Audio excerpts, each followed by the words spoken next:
शत शत नमन भरत भूमि को, अभिनंदन भारत माँ को। शत शत नमन भरत भूमि को, अभिनंदन भारत माँ को। जिसके रज कण मात कर रहे, मलया गिर के चंदन को। शत शत नमन भरत भूमि को, अभिनंदन भारत माँ को। તેમાં મેં બતાવવાની કોશિશ કરશું. જોઈ શકો એનું પાંદડું એકદમ તંદુરસ્ત છે.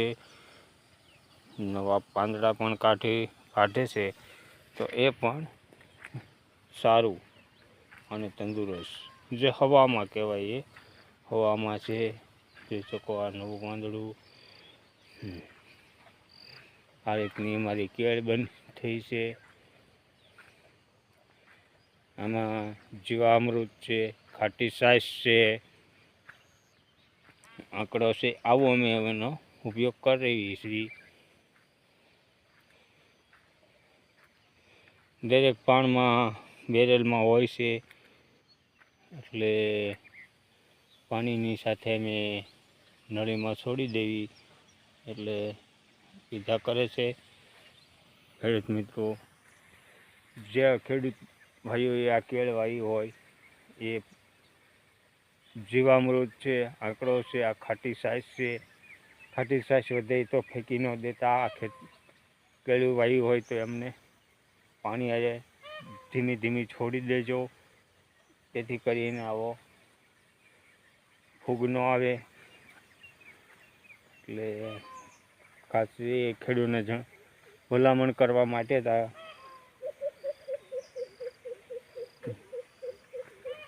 બતાવ્યું છે.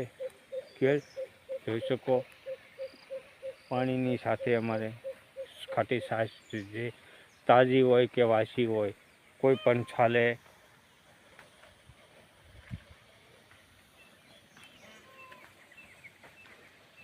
દરેક પાકમાં ખાટી છાશ તો દરેક પાકમાં પાઈ શકાય.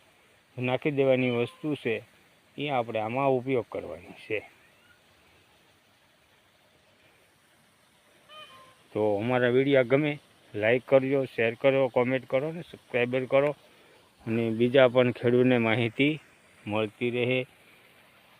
મારી કેળ છે, જોઈ શકો તમને બધી કેળ પાણી જાય છે એ પણ બતાવી શકીએ. આ રીતનું વાવેતર છે.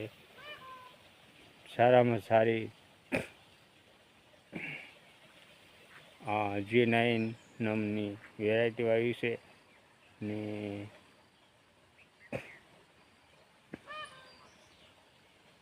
વિકાસ પણ સારો થયો છોડનો, એટલે માટે ગ્રોથ સારો આવે અને કુણફારી આવે, નરવાઈ આવે, તો જ આપણે આમાં વળતર કાંક વળી શકે. જય ગૌ.